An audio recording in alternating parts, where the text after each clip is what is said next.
Assalamualaikum warahmatullahi wabarakatuh. Nama saya Dewi Purwati, mahasiswi Universitas Terbuka UPBJJ Bandung.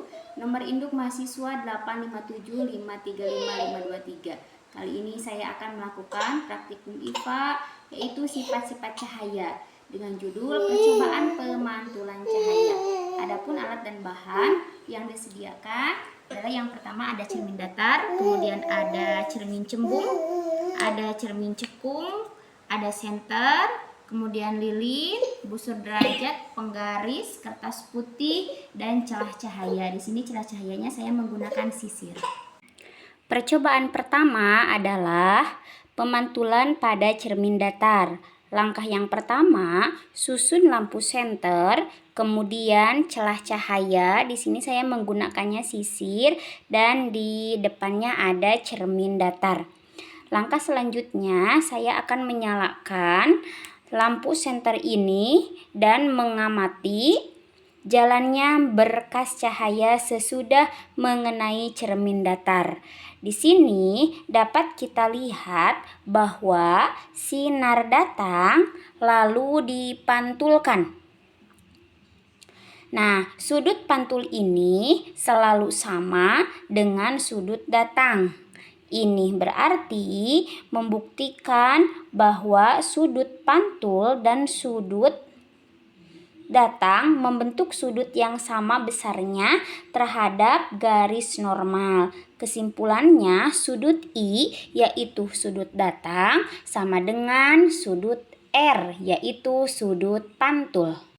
Selanjutnya, saya akan membuktikan bunyi hukum Snellius. Sudut datang sama besarnya dengan sudut pantul. Ketika sudut datang 30 derajat, maka sudut pantul juga 30 derajat. Ketika sudut datang 40 derajat, maka sudut pantul juga 40 derajat. Ketika sudut datang 50 derajat, maka sudut pantul juga 50 derajat. Ketika sudut datang 60 derajat, maka sudut pantul juga 60 derajat. Percobaan selanjutnya, saya akan meletakkan sebuah benda. Di sini saya menggunakannya lilin. Saya letakkan lilin ini di depan cermin datar dan akan saya amati bayangannya selama benda ini saya geser-geserkan di depan cermin datar. Kemudian saya akan mencatat sifat-sifat bayangan yang dibentuk oleh cermin datar. Saat saya meletakkan lilin ini di depan cermin datar, maka bayangan yang terbentuk adalah sama besar, tegak, dan maya. Saat saya geser lilinnya, maka bayangannya pun ikut bergeser sesuai dengan arahan saya. Ketika benda ini didekatkan, maka bayangannya pun juga ikut mendekat. Ketika bendanya saya jauhkan, maka bayangannya pun ikut menjauh. Dan ketika saya ukur menggunakan penggaris, jarak antara cermin dan lilin sama dengan jarak antara bayangan dengan cermin. Di sini jaraknya adalah 15 cm. Jadi bayangan pada cermin adalah sama besar, kemudian tegak, dan juga maya. Percobaan selanjutnya adalah pemantulan cahaya pada cermin cembung. Ketika saya dekatkan cermin cembung ini pada lilin, maka cahaya tersebut akan dipantulkan dan sinar pantulnya akan menyebar. Dapat dilihat pada layar putih di sini cahayanya menyebar. Lalu ketika saya jauhkan cermin cembung ini, maka cahayanya menyebar makin luas. Jadi sifat bayangan cermin cembung adalah maya, tegak, dan diperkecil. Percobaan selanjutnya adalah percobaan pemantulan cahaya dengan menggunakan cermin cekung.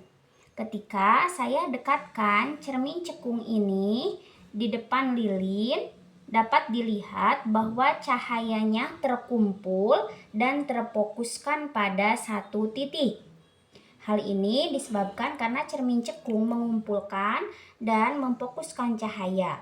Pada saat cermin didekatkan, sifat bayangan yang terbentuk adalah maya, kemudian tegak dan diperbesar.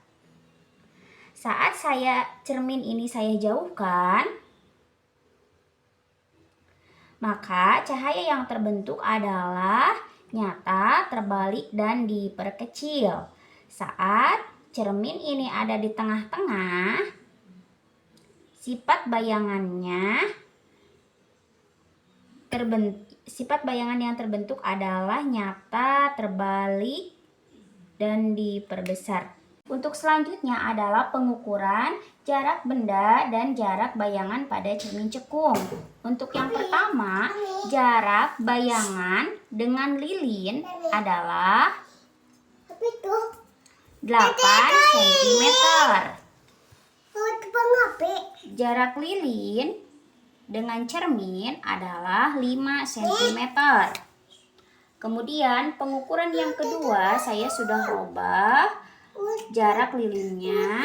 Jarak bayangan dengan lilin adalah 12 cm. Jarak lilin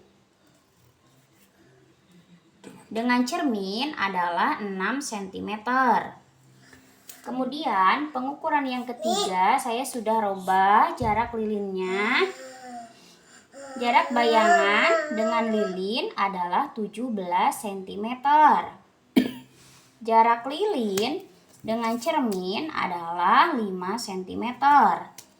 Kemudian pengukuran selanjutnya saya sudah rubah jaraknya. Pengukuran jarak antara bayangan dengan lilin adalah 20 cm. Jarak lilin dengan cermin cekung adalah 7 cm. Untuk selanjutnya saya akan menjauhkan cermin sampai bayangan tidak terlihat pada layar. Lalu saya ukur berapa sentimeter jarak sampai tidak terlihat adanya bayangan pada layar. Di sini jaraknya adalah sekitar 33 cm. Tidak ada bayangan yang tampak pada layar putih. Selanjutnya di jarak kira-kira ini 35 cm, bayangan juga tidak tampak pada layar putih. Saya jauhkan cermin lagi di sini sampai kira-kira ini 40 cm. Pada layar tidak tampak bayangan.